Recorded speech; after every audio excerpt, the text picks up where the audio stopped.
Hello friends, today we'll talk about the procurement reforms introduced by India in the month of June 2025 in the form of amendments to the General Financial Rules of 2017, which are the rules governing procurement in India. We know that procurement is the government procurement. It is the process of the government buying goods and services for the purpose of infrastructure development, meeting the social welfare needs, and for promoting research and development. India's procurement policies, they are designed with transparency and cost efficiency in mind. They aim at reducing the cost and at preventing fraud, but they have often been found to have unintended consequences in the form of killing innovation. So these adverse consequences for research and development in the form of killing innovation one process at a time by prioritizing of procedural compliance over the scientific needs. So they are prioritizing the compliance with procedures over the scientific needs, because of which innovation is being stifled. So they are giving more weight to reducing cost and preventing fraud and less importance to innovation. Now, if the public procurement is done properly, it can give a boost to the private sector research and development by the government creating stable demand for advanced technologies. So, government agencies, they can help in reducing the risk and creating a stable demand for advanced technologies if they are doing the procurement in a proper manner. And targeted procurement spending by the government, it is associated with increase in the number of patent filings and private sector research and development investment. But a Brazilian case study by Econ Stores 2023 report, it says that generic procurement policies, they rarely achieve these about two objectives, unless these are explicitly designed to spur innovation. So the policy needs to be explicitly designed to fuel or catalyze innovation. Specific provisions need to be incorporated, only then it will be able to spur research and development. So generic procurement policies, they often do not spur innovation according to this case study report. So what should be done to spur innovation? So to spur innovation, there should be catalytic procurement by the government. So the government acting as a catalyst for the private sector, is a catalyst for promoting research and development. We know that a catalyst in a chemical reaction, it helps in speeding up the chemical reaction and faster conversion of the reactants into products. So in the same way, the government should act as a catalyst for promoting research and development in the country.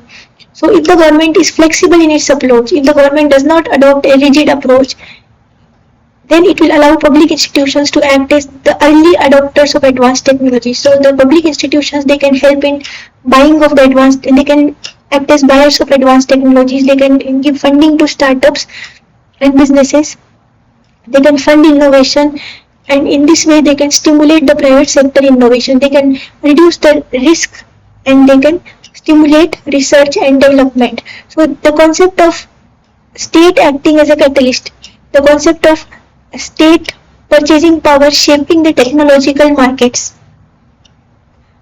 this was called as mission oriented procurement. So the concept of mission oriented procurement, it was given by an Italian American economist named Mariana Mazzucato. The photo you can see here, and she said that mission oriented procurement means the state purchasing power, that is, the state is purchasing the goods and services, and it is helping in shaping the technological markets.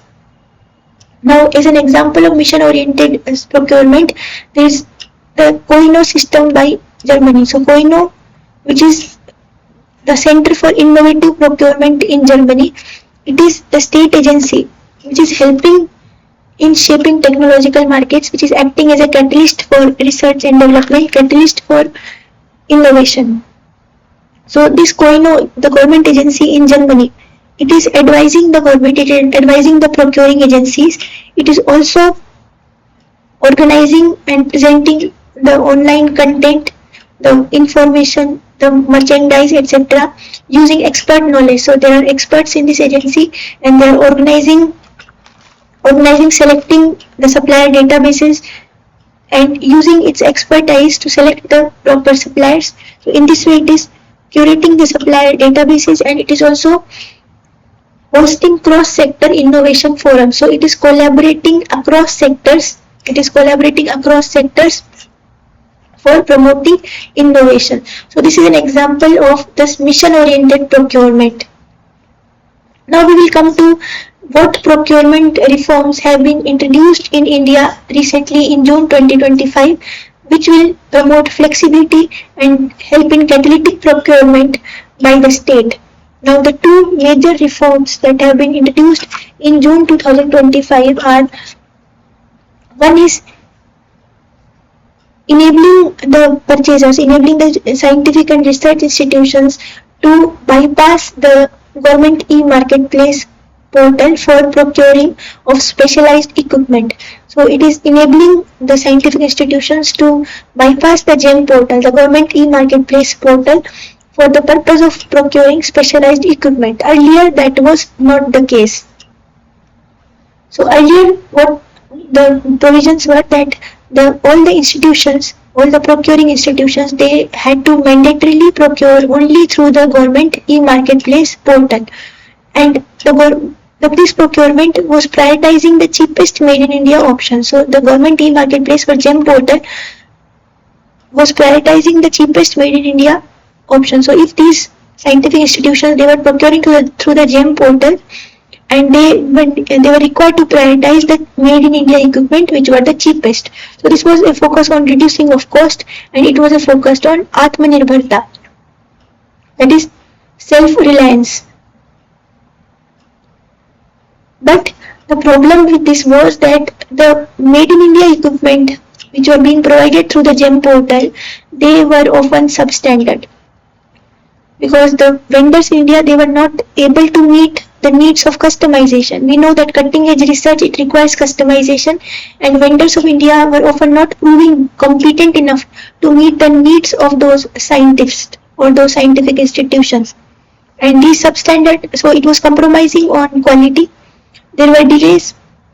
Now some equipment, they were not available in India, so the scientists, they needed an exemption from this procurement of domestic equipment.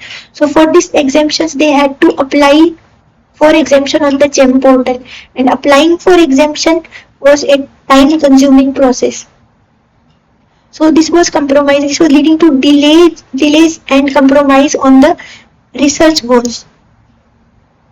So in order to buy the globally benchmarked tools, and in order to buy these tools, they needed to have an exemption, and for the exemption they had to apply on the GEM portal, which was a time-consuming process. So this was the problem earlier. Now the reform is that the institutional heads, that is the directors, vice chancellors and chancellors, they are allowed to bypass this GEM portal for specialized scientific equipment and consumables. So this non-GEM procurement will reduce the time.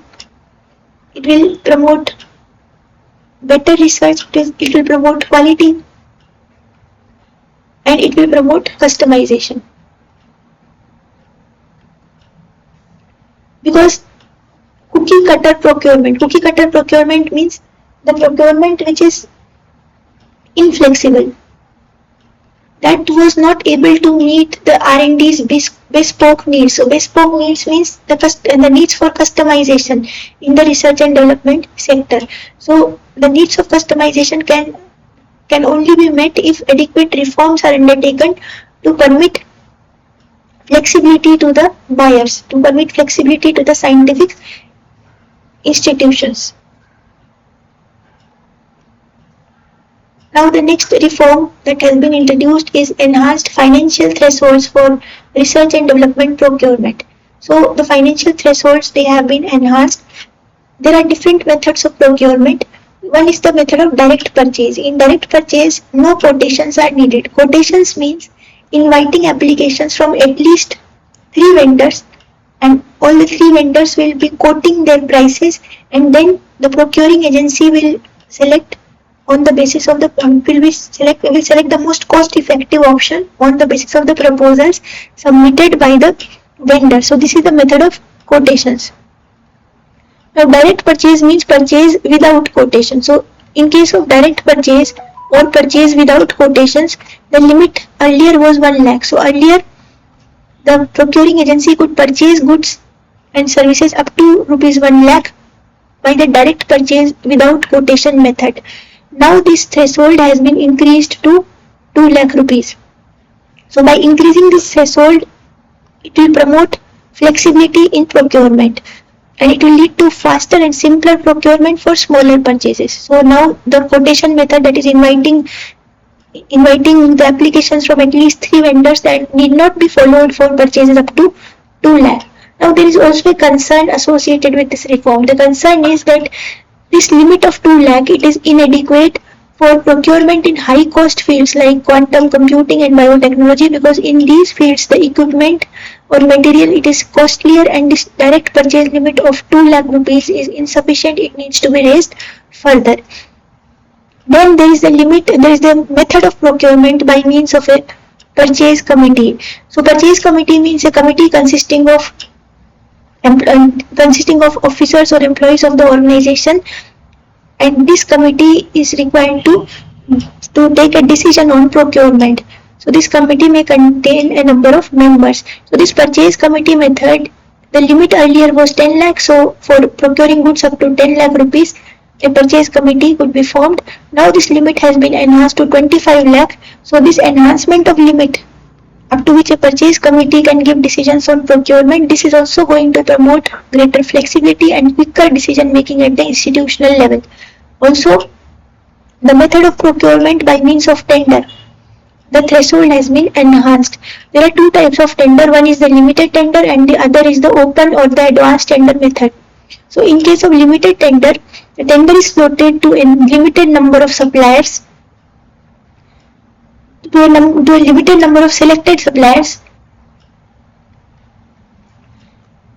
and these selected suppliers then give proposals and the best proposal is selected. So this is the limited tender method. And the open tender method means that the tender process is floated to the public at large and anyone can apply for the tender. So definitely limited tender, since it is floated to a limited number of suppliers, it is going to take less time. So earlier up to 50 lakh rupees for purchasing goods and services up to 50 lakh rupees, the limited tender method was followed, and for greater than 50 lakh, the open tender method was followed. Now this threshold has been increased to 100 lakh or 1 crore rupees. So now for purchasing goods and services up to 1 lakh rupees, the limited tender method will be followed, and for purchasing goods and services costing more than 1 crore rupees, the open tender method will be followed. So now this enhancing of threshold is going to enable greater flexibility. It is going to help smoothen the process. It is going to reduce time and delays in procurement. So this is going to lead to a smoother medium scale procurement process. Now the third reform which has been introduced is about the issuance of global tender inquiry. So global tender, as we have just seen, some goods and services, they are not available in India and they need to be sourced from outside. For that, global tender inquiry is issued. That is purchasing goods and services from outside India. So earlier, for global tender inquiry, the departmental secretaries, that is the heads of the departments, they were required to issue clearances for the global tender. And these departmental secretaries, they were at the apex of the organization. They were already under a lot of workload, and only making them the sole competent authority to approve such clearances, it led to pile up of requests and procurement delays, because they were already overburdened with work and now they were required to approve these requests. It took a lot of time. Now the institutional heads, that is the vice chancellors or the directors or chancellors, they have been made competent to approve the global tender inquiry up to 200 crore rupees. So for purchasing goods and services, equipment up to 200 crore rupees, now the institutional heads, they can approve such global tenders. So this puts more discretion in the hands of the institutional heads. And since this process has been delegated to a lower level, the approval process for global tenders has been delegated to a lower level. It has been, and the institutional heads have been made competent to approve such global tender inquiries. It is going to reduce the time, it is going to reduce the delays, and it is going to improve the quality. Now, what is the concern regarding this? The concern is that if we focus too much on global tenders, then it will definitely ensure quality. It will lead to improvement of quality, but then it is against the objective of Atmanirbhar Bharat, and it can marginalize the domestic suppliers. Unless local research and development systems are empowered and left free to collaborate globally and compete at that level. So we should also undertake a simultaneous reform of empowering our domestic suppliers and make them competent enough to compete globally, to collaborate globally, so that we can also fulfill our goal of Atmanirbharta or self-reliance. Then another concern is that if you put discretion in the hands of the institutional heads, then we require high ethical standards in these institutional heads. But we know that our system has been plagued by inefficiency and corruption, and so the procurement process may also become a victim of inefficiency and corruption if ethical standards are lacking in these institutional heads. So we need proper monitoring mechanisms to prevent the misuse of this power which has been given to the institutional heads of approving global tenders up to 200 crore. And if we establish proper monitoring mechanism, then it will help in preserving agility along with preventing frauds. So for global tender inquiries up to 200 crores, the institutional heads are empowered. But for higher value acquisitions or acquisitions more than 200 crore rupees, then there is a departmental purchase committee. So adequate safeguards have been ensured. Now we come to how the procurement process has evolved over the years. Now this is a 5,000-year-old journey. So earlier, during the early times, the Egyptian pyramids were made, and the scribes used to resort to the ancient record-keeping methods for tracking procurement. So they were tracking the pyramid materials by means of the ancient record-keeping methods. This was a method of control. Then, during the time of the Industrial Revolution, the cost-centric function of procurement was emphasized. That is, the sole focus was on reducing the cost, promoting cost efficiency. During the period of those two world wars, there was resource scarcity. So procurement played a strategic role in securing scarce resources and helping meet the needs. After 1945, that is in the post-World War period, the corporations and government, they were resorting to their own methods of procurement. The corporations were meeting immediate needs by means of just-in-time inventory systems, and the government, they were trying to use the procurement to spur sectors like semiconductor sector via the NASA contracts. So the NASA contracts, by means of the NASA contracts, there was an attempt to spur the semiconductor sector.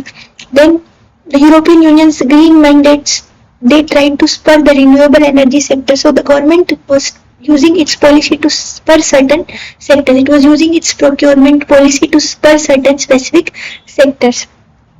Then now in the present time, it is the age of artificial intelligence, and we are resorting to cognitive procurement. Cognitive procurement means that the artificial intelligence, it is being used to predict the supply chain details. So artificial intelligence is trying to advise, it is advising the procuring agencies, it is curating the supplier databases,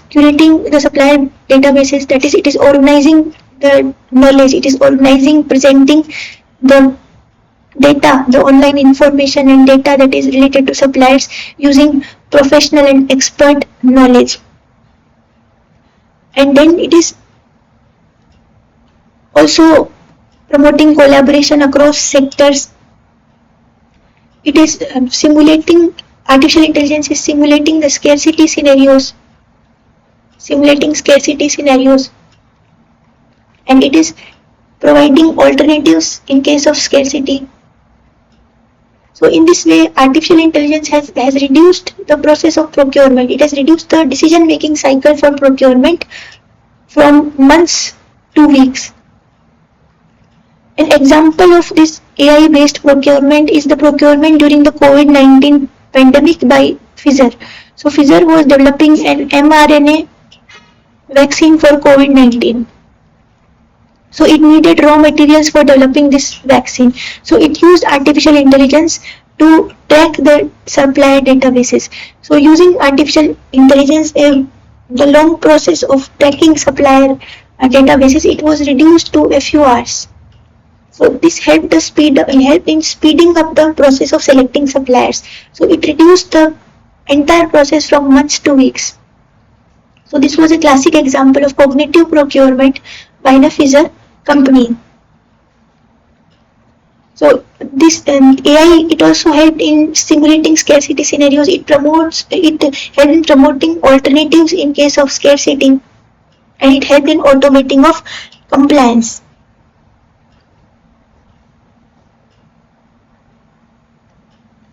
Now we come to what is needed in India's procurement ecosystem to make it better. So one is that we should not focus solely on cost. Don't focus solely on cost, instead focus on other factors also, like the amount of investment that is made by the suppliers in research and development. So focus on the amount of investment that is made by the suppliers in research and development. Focus on the scalability of the initiative. So how scalable that initiative is. So outcome weighted tenders. This method has been adopted in the country of Finland also. Finland has also adopted this method. So we should follow Finland's example, and we should evaluate the tenders not merely on the basis of cost efficiency, but we should also evaluate on an index that weighs qualitative factors like the amount of investment the supplier has made in research and development, and the scalability potential of that technology. How scalable the technology is, whether the technology can benefit large amounts of people. So we should not focus merely on cost. So this is the method of outcome weighted tenders. Then second reform that we can undertake is giving sandbox exemption, that is giving relaxations and exemptions, giving exemptions to particular sectors for meeting particular needs. So these exemptions include allowing institutions like IITs or Tata Institute of Fundamental Research or other institutions to bypass the present general financial rules, to bypass the procedural compliance with these rules entirely for some percentage of their purchases. So for some percentage of their purchases, these institutions should be allowed to bypass the procurement rules, but this should be conditional. This should be on the condition that they meet annual innovation targets. So certain annual innovation targets need to be fixed by the government, and if these institutions are meeting these annual innovation targets, which are duly audited by third parties. So in order to prevent fraud, these targets, whether the targets have been met or not, this should be audited by third parties, and on the basis of that, these institutions, if they are meeting these targets, then they can be given exemption. They can be allowed to bypass the general financial rules for a certain percentage of their purchases, so that a boost can be given to research and development. Next reform that we can follow is AI augmented sourcing. So we should use artificial intelligence for sourcing of equipment. So using of AI can reduce the decision cycle from months to weeks. We should use the India AI ecosystem to scan the global catalogs, scan the supply databases, predict customs delays, suggest alternative materials to simulate the scarcity scenarios, and to automate compliance. An example of this we have already discussed is the COVID-19 vaccine effort, in which Pfizer sourced the mRNA vaccines for COVID-19 using Pfizer sourced the raw material for making the mRNA vaccine for COVID-19 by use of artificial intelligence. It helped in compressing the decision cycle. It helped it track the suppliers within a matter of hours, and it reduced the entire cycle from months to weeks. Then the next reform that we can follow is next reform is that we can follow the system of co-procurement alliances. Now, what are these co-procurement alliances? So these co-procurement alliances means that Indian labs now procuring high cost items. It is sometimes not affordable to Indian labs. So Indian labs can pool their demands. Different labs, they can pool their demands. They can aggregate their demand for these high cost technology items, and they can purchase these items together by pooling their money. So Indian labs to aggregate demand for high cost items, achieving economies of scale. So if they pool their money and purchase these high cost items, then it will help in achieving economies of scale. It will prevent the burden on one particular lab, and it will give a boost to research and development. An example of such co-procurement alliances is the European Union's Joint Procurement Agreement. So we can also follow this example. Next reform that we can undertake is that we can resort to privatization. Now privatization is not a silver bullet, but privatization to a limited extent, with the government retaining overall supervision or the government engaging in performance linked funding or performance linked contracts, it can prove effective. Now an example of privatization is when the US Department of Energy it privatized the operation of the Sandia National Laboratory in USA in 1993. So privatization of the Sandia National Laboratory, it helped in unlocking the private capital. It helped in bringing agility and unlocking the private capital for laser and material research. But the government it retained mission control through performance-based contracts. So the government it retained overall mission control through performance-based contracts. So this helped in bringing about improvement, and the improvement was a huge increase in the number of patent filings. And it helped in partnerships with a number of small and medium enterprises within a decade. So it helped in bringing better talent and better capital, and it also prevented any fraud because the government had maintained some control, some mission control through performance-based contracts. Now, privatization helps in bringing corporate-style agility in procurement and hiring, with the government maintaining some control to safeguard national interest. So we can follow this example in case of the Indian Council of Scientific and Industrial Research.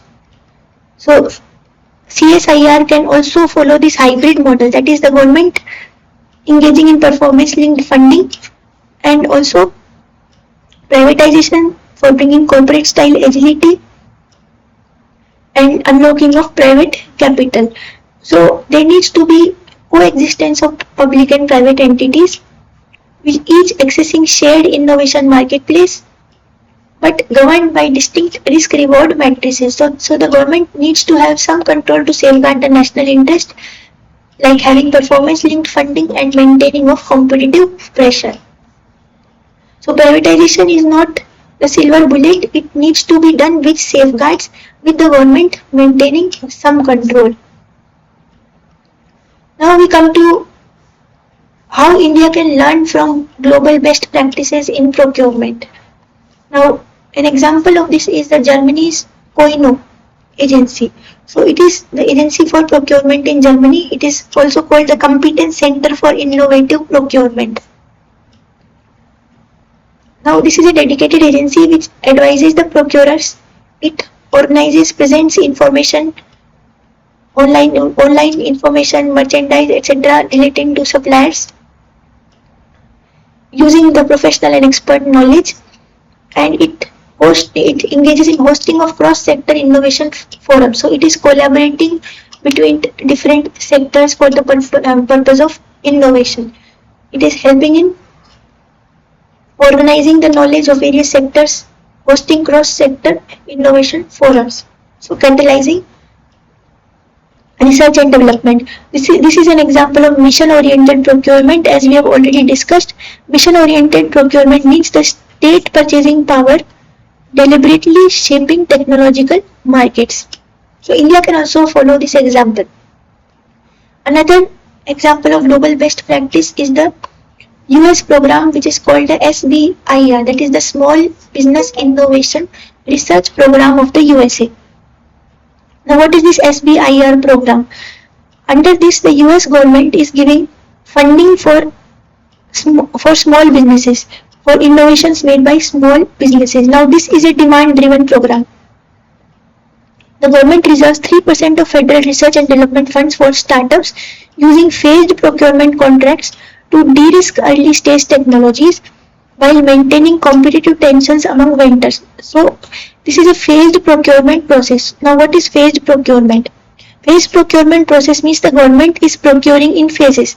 The US government is first asking the startups, it is saying to the startups that if you have any innovative idea, if you are interested in developing any innovative technology, then we will give you the funding for research and development.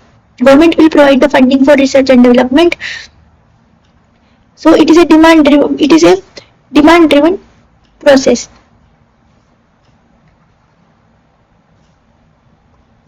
Sorry, it is not a demand driven process, instead it is a supply driven process. Supply driven process means that the suppliers are willing to supply the innovative technology and government is providing funding to them to develop that technology. Now this phased procurement process, it involves various stages. The first stage is the feasibility stage. The feasibility stage means testing whether the technology is feasible or not. So the government will provide funding to the startups so that the startups can test the feasibility of the technology that is developed by them. In this, government is providing funding to a large number of startups so that they can test the feasibility of their technology. Then comes the second stage. The second stage is the prototype stage. In this stage, the government will provide funding to the startups for developing prototypes based on the feasibility of their technology. So in the first stage, government will provide funding to large number of startups. And now those startups whose technology is proved to be feasible in the first stage, those startups will be selected for the second stage, that is developing prototypes. And the government will also provide funding during this second stage to the startups for developing prototypes of their product. And these prototypes will be developed and will be deployed at test facilities or certain government departments. Then comes the next stage, that is the commercialization stage. The next stage is the commercialization stage. In this stage, the government does not provide any funding. In this stage, the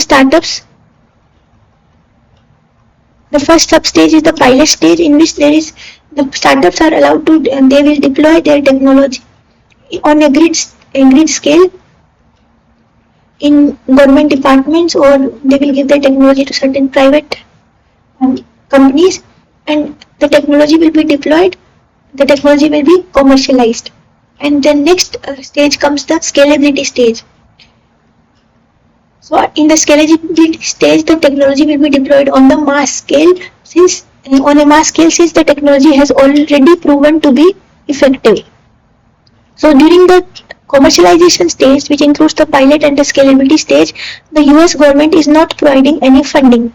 But during the first and second stage, that is the feasibility and the prototype stage, the US government is providing funding to the startups. So this is a supply driven process, since the startups are willing to supply the technology and the government provides them funding for research and development during the feasibility and prototype stage. Then comes now this US SBIR program. The US SBIR program, it is reducing the risk. It is de-risking early stage technologies, because the government is providing funding during the early stages, that is the feasibility and the prototype stage. So it is reducing the risk, the financial risk for the startups. And also it is maintaining competitive tension among the vendors. So how is it maintaining competitive tension among the vendors? Because during the feasibility stage, the government is providing funding to a large number of startups. and then there is a competition among these startups, and whichever startups proves that its technology is feasible, those startups will be selected for the second stage, that is developing prototypes. In the second stage, again government will provide funding to the startups who were successful in the first stage. Then again there is competition between the startups that were successful in the first stage, and those who are successful in the second stage will be promoted to the third stage, that is commercialization stage. So in this way it is maintaining competitive tension among the vendors and it is reducing risk for them. Now we come to the pre-commercial procurement system, or the PCP system of South Korea.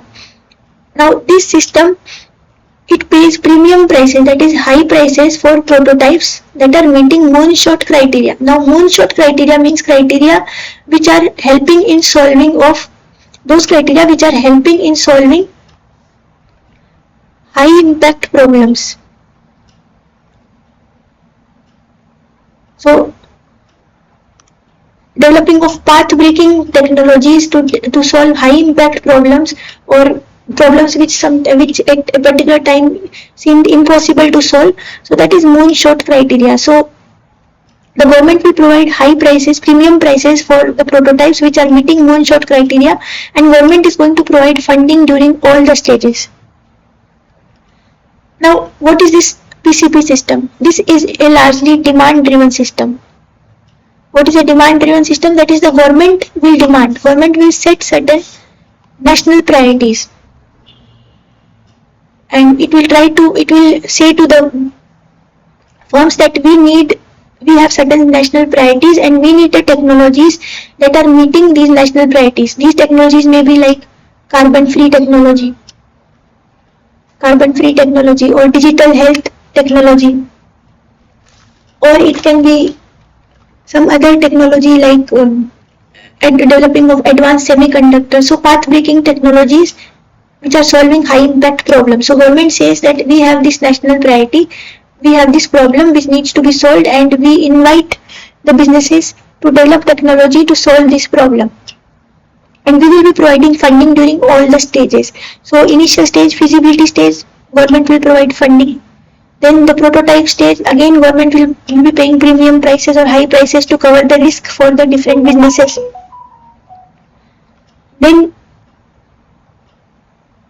during the commercialization stage, again the government will be providing funding. So in the PCP system, government is providing funding during the third and fourth stages, that is the pilot and scalability stage also. So during the commercialization phase also, the government will be providing funding under the pre-commercial procurement system. So the feasibility stage, feasibility of the technology is tested, government will provide funding to the businesses. Those who are successful in the first stage will be promoted to the next stage, that is prototype stage.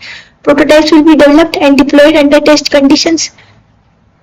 Those prototypes which are successful, they will be promoted to the next stage, that is commercialization stage. Here the pilot scale testing of the technology will be done, that is the government department may procure the product on a grid scale, on a limited scale.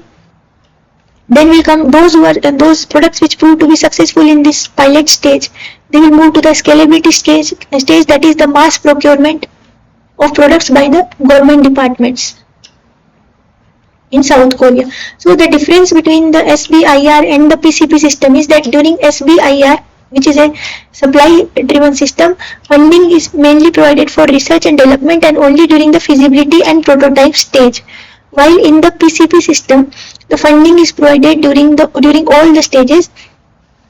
The PCP system is a demand driven system, that is the government is setting the national priorities, government is demanding the technology, and government is saying that we will provide funding to reduce your risk and we will be paying premium prices for technologies which are solving these high impact problems. So it is reducing the risk, it is funding early stage high risk technologies that align with the national priorities. So India can also learn from this model and follow this model.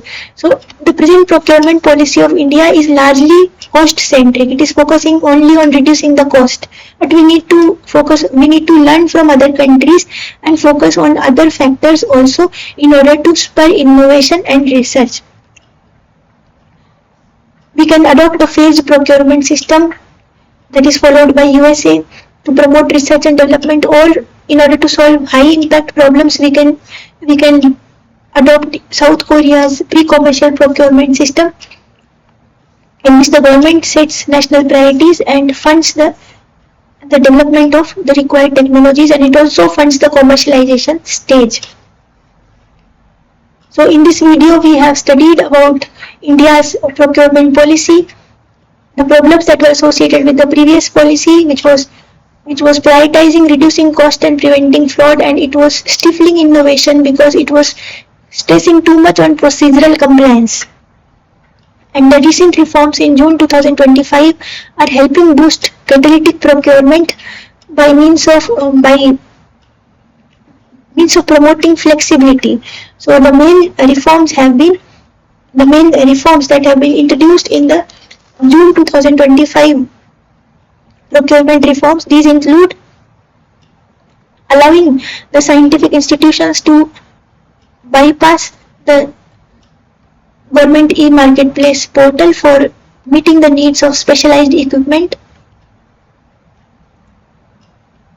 for developing customized equipment. They are allowed to bypass the procedure of the government e-marketplace portal. This will help in reducing time and promoting quality. The second reform is that the institutional heads, like the vice chancellors, directors, they have been allowed to approve the global tender inquiry up to 200 crore rupees. So they can approve the global tenders up to 200 crore rupees, and this will help in reducing the decision cycle. This will help in reducing the time in decision, and it will also help in improving the quality.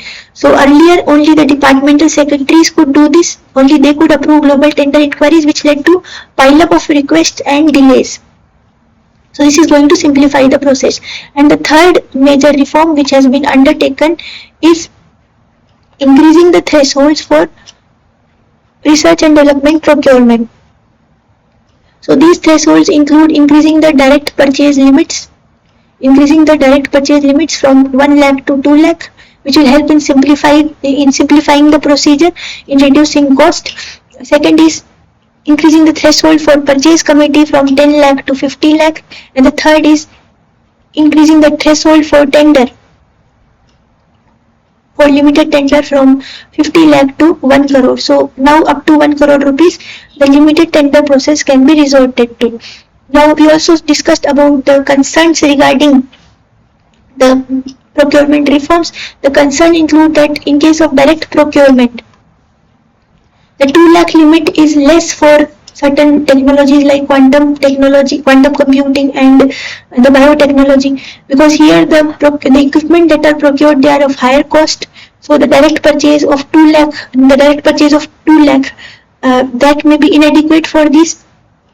We need a higher threshold for these technologies. And also, if we focus too much on global tenders, then it may compromise the domestic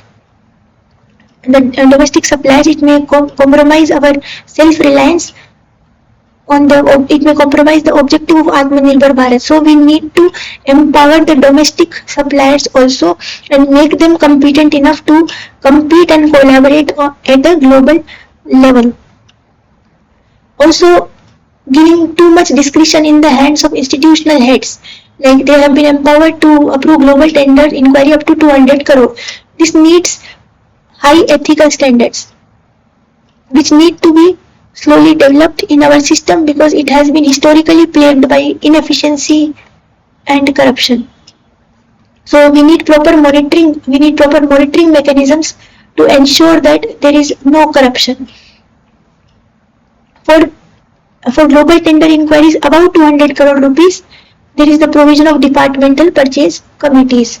We also studied about the global best practices that we can follow, and these global best practices include the COINO system of Germany, which is a government agency which is advising procurers, curating supplier databases, and hosting cross-sector innovation platforms, cross-sector innovation forums. We studied about the phased procurement system which is being followed in the USA and South Korea. The USA's SBIR system, Small Business Innovation Research System, which is A phased procurement system, a supply-based system which is funding the government funding research and development during the first two stages, that is the feasibility stage and the prototype stage. The government is not funding during the commercialization stage. And this phased procurement system is the SBIR system of USA. It is reducing the risk for the startups for developing technology. We also studied the South Korea's PCP system, the pre-commercial procurement system, in which the South Korean government pays premium prices. It pays premium prices for technologies for the developing of prototypes which are meeting moonshot criteria, which are helping solve high impact problems. So in case of the PCP system of South Korea, it is a phased procurement system in which the government is funding all the 4 stages of procurement, that is the feasibility stage, the prototype stage, the pilot stage, and the scalability stage. So the pilot and scalability stage include the commercialization stage. So in case of this PCP system, it is a demand-driven system where the government sets the national priorities and it invites the businesses to develop technologies which are solving high impact problems like carbon-free technology, digital healthcare, and for semiconductors, advanced semiconductors, etc. And it is inviting the businesses to develop technology to solve the problems, and it is funding each stage. It is funding the businesses during the feasibility stage, during the prototype development stage, and even during the commercialization stage. The government is itself acting as a mass buyer of technology under the pre-commercial procurement system of South Korea. While in case of the Small Business Innovation Research System of USA, the government is funding the feasibility and the prototype stage, but it is not funding the commercialization stage. In the commercialization stage, the startups need to find their own buyers. The buyer may be the government or it may be the private sector. So this was in brief about India's procurement reforms. With this, we come to the end of this video. Thank you.